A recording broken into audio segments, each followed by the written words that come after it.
Hello, ladies. Welcome to episode 19. And in this episode, I'm going to talk about training your intuition to work for you. So, over the last few months, I have been really working on my dating process that I teach to my clients and distilling it down to like the very essence, the most important, succinct principles that work for all of my clients. And one of those principles is about training your intuition to work for you. Your intuition is this mysterious part of you. I like to call it your inner self. Like, this is the inner you that takes in information from the world that you're not even aware that you're taking in.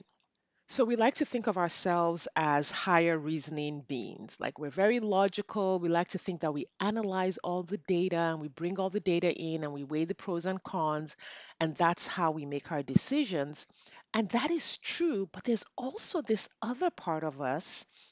Some people call it the subconscious, that is also weighing information that we are not consciously aware of.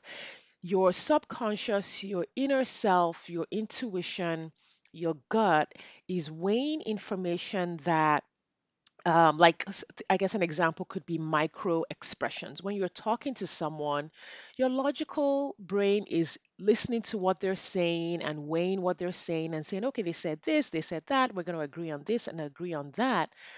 But your intuition is picking up on their emotional state. Your intuition is picking up on micro expressions, little movements in their face or in their body language, little movements in their um, in their tone of voice, right? And your subconscious is processing all of this and potentially coming to a completely different conclusion than what your logical brain is coming to. So, what I'm calling intuitive dating is really a three-part um, decision making process that applies to dating, where you bring your intuition, that subconscious part of you, together with your intelligence, like the logical part, the part that is weighing what is being said or what is obvious, and measuring all of that against what you want from your dating journey, what you want in a partner, the vision for the relationship that you set out to create, right? And so those three parts come together to help you make the very best decisions when you're dating as quickly as possible. Now, today I'm specifically talking about intuition because I have talked to many women and read, what they've written to me about how their intuition always seems to let them down, right? And if you've been divorced, there could be a good reason for that. If you were in a toxic marriage, chances are your gut feelings, your intuition, your ideas, even your logical ideas were potentially shut down all of the time. If you lived with someone who was controlling, who was narcissistic, who was emotionally abusive or psychologically abusive, someone who did a lot of gaslighting where, something is obviously untrue, but they insist that it's true to the point that you start to question yourself, you start to doubt yourself. If you've experienced some of this, and some of you have experienced this in childhood and in your first marriage, then yes, you may feel like your intuition is broken. You may feel like you think one thing, but then now you're in this habit of second guessing yourself over and over and over again. And it's really, really hard to make decisions. So, stepping out into the dating world can really trigger all of those past feelings of uncertainty and self doubt because now you're dealing with many people. You're dealing with all of these guys that you are trying to evaluate, and you're coming into it with so much doubt about your ability to evaluate them. You start texting a guy, everything seems to be going really well. You go on a first date, you guys click, there's a connection.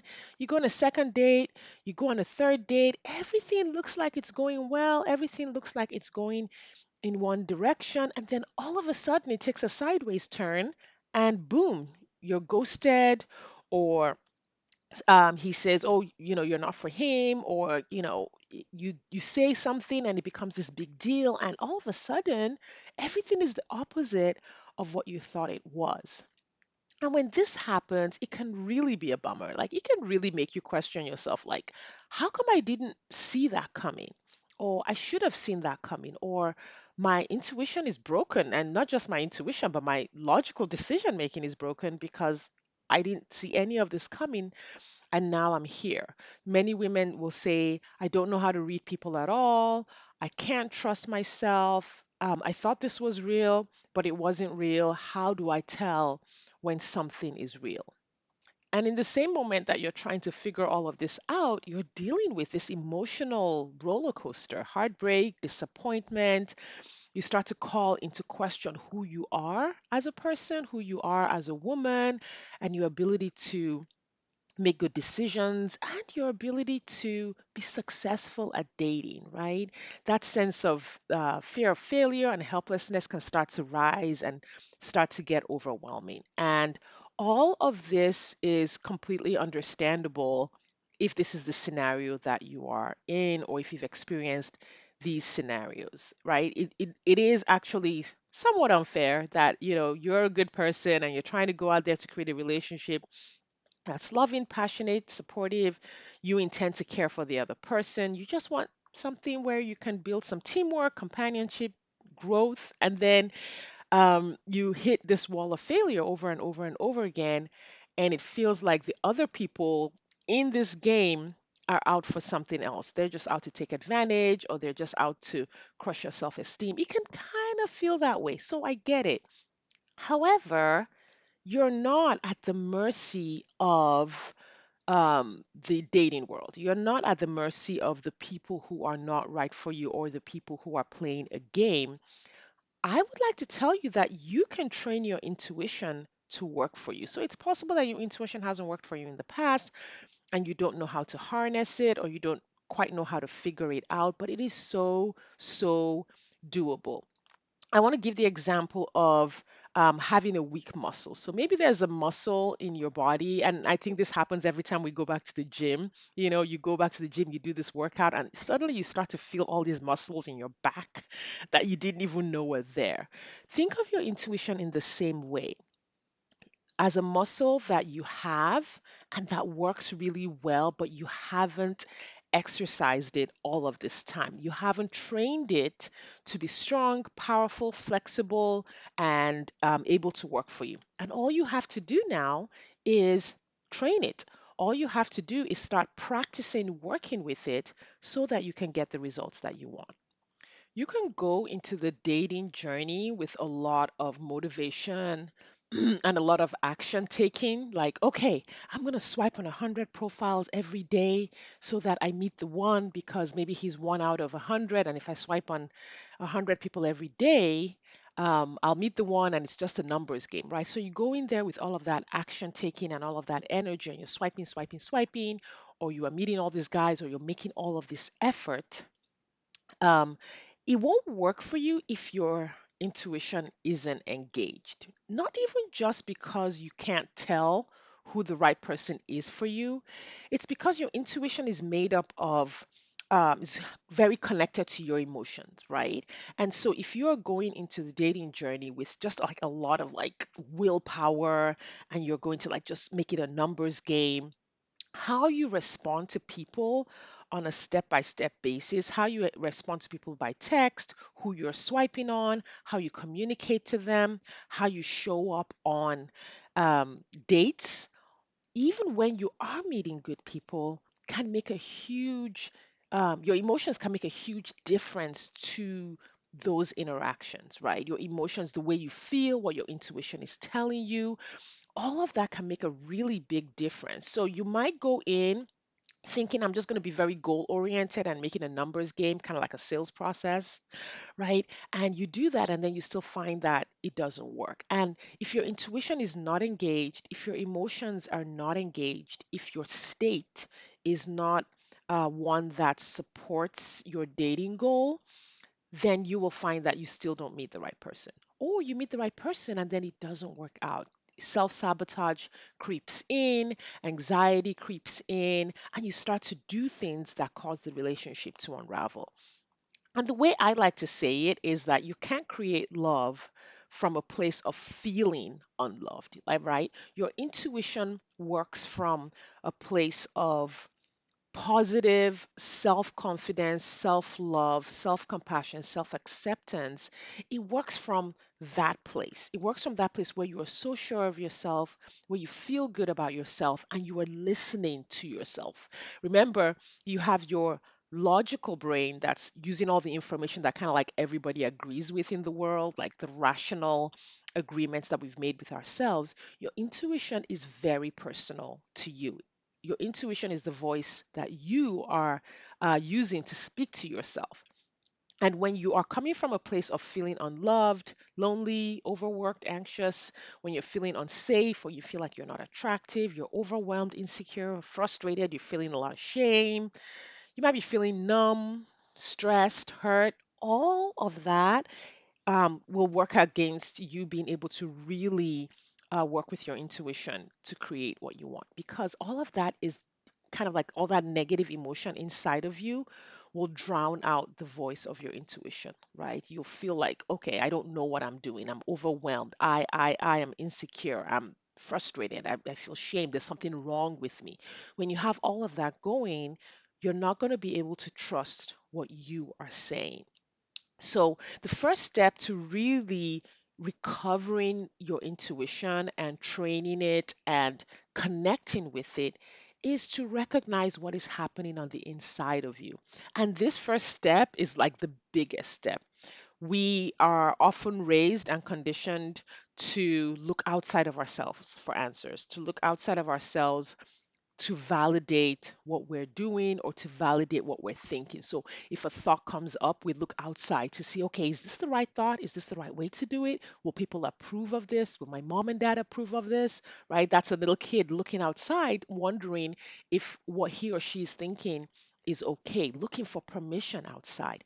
Your intuition works from a place of self trust, and self trust comes when you are aware of what's going on inside of you recognize what's going on inside of you, and you know how to process and play with your own thoughts and your own feelings. Like you have 100% self acceptance around who you are, what you think, and what you're doing. And this can really be a leap. It can really be a leap, especially in the dating world where you go in there and you're trying to impress this other person, and if you have a lot of people pleasing tendencies, or if you haven't spent a lot of time in your own inner world, it can feel like the other person's wants and desires and thoughts and all of that immediately takes over, and there's no space for you in the relationship. And it's not because the other person's trying to take over, even if they are, it's because you haven't fully developed your own inner world.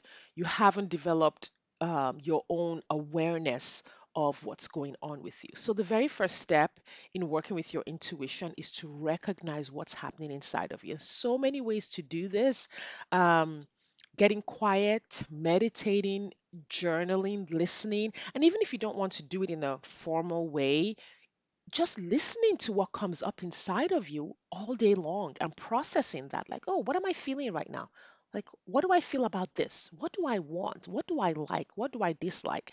Recognizing when you have emotional shifts during the day and learning to identify why you're having those emotional shifts, right? If you're having a positive emotion, why am I having this positive emotion? Where did it come from? What am I thinking that's creating this positive emotion, right? What has this emotion come to tell me, right? Your emotions are giving you messages about how you feel and think about the world around you all of the time. And if you take the time to listen, you can learn a lot about yourself and see what your patterns are, what your response patterns are to the things that happen to you all the time. So that's the first step is awareness, recognizing what your emotional state is, recognizing what your intuition is telling you, right? And when you start to recognize that, you can act on it. Just because your intuition tells you something or just because your emotions are telling you something doesn't mean you have to act on it, right? But you can't have that choice. You can't make that choice if you're not aware, right? If you're just kind of going through life and feeling things and um, being moved here and the other, or feeling overwhelmed, or feeling at the mercy of whatever it is you're feeling and what's happening, you can't make a choice about what to do about your intuition. So, first step is awareness. The second step is acceptance and allowance. And this is here because often, if your inner world says something that goes against what your outer world is saying, what people are saying, or what you think people are saying, or what you think people are going to say, the first thing that can happen is that you shame yourself for what you're thinking, or shame yourself for what you're feeling, or beat yourself up. You might replay childhood patterns where your feelings were not allowed. Like if you got upset about something, the adults around you would not let you express that anger, or if you were sad about something, they would insist that you repress that, or if you were exuberant and happy, right? Some people grow up in environments where the child is exuberant and happy and very enthusiastic, and the adult shuts it down. So the second step is to not be that adult to yourself, right? Is to accept and allow whatever it is you're feeling. Let it be there, like, oh, this is what I'm feeling. Okay, this is a negative emotion that I'm feeling, and I can allow it to be there. Or this is a positive emotion that I'm feeling, and I don't have to shut it down. I don't have to end it. I don't have to switch over to something negative. And then finally, as you create that awareness and that space for your emotions to be there, you allow the voice of your intuition to make suggestions to you, like, oh, this is what you should do. This is what you shouldn't do. This is what we want to do. This is what we like. You can then start to make choices around what your inner self is telling you. You can choose to shift the emotion to something that is different if you find that, okay, well, I don't know that this is going to help me, or I don't think this is what I want to do right now. You can shift that emotion to something else, right? Sometimes you have a negative emotion based on a thought that's just a belief that's been playing in your brain for a really, really long time. And that belief is creating negative emotions, and so you can say, okay, I'm just going to choose to shift this. I'm going to choose to think differently about this. Or you can choose to keep it. You can choose to say, okay, this is really serving me. This is like fueling some positive emotions in me. This is helping my state to be what I want it to be. And so I'm going to choose to keep that. You can reframe what you're thinking. So, an example would be you're going on a date and you feel nervous, right? What does that nervousness mean? Does that mean don't go on the date because, your gut is telling you there's something bad that's going to happen?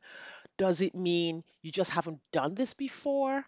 Like since you were in your 20s and now you're having to go out on this first date all over again?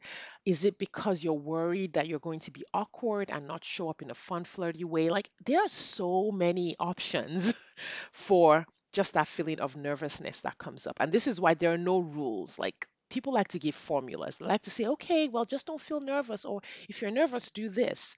Well, you can't apply that across the board to everyone, which is why you have to train your own intuition specifically for you.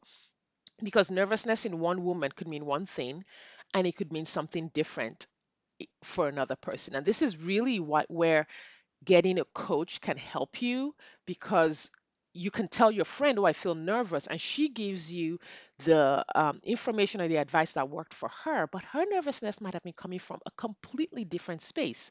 So then you try to apply that advice and then it doesn't work for you, right? So your intuition is unique to you. You can't really just apply things that worked for other people to you. You have to train it for yourself. And the coaching relationship really always turns the mirror back on you. It always turns the focus back on you. Coaching is not an advice giving space, even though I do teach strategies and processes.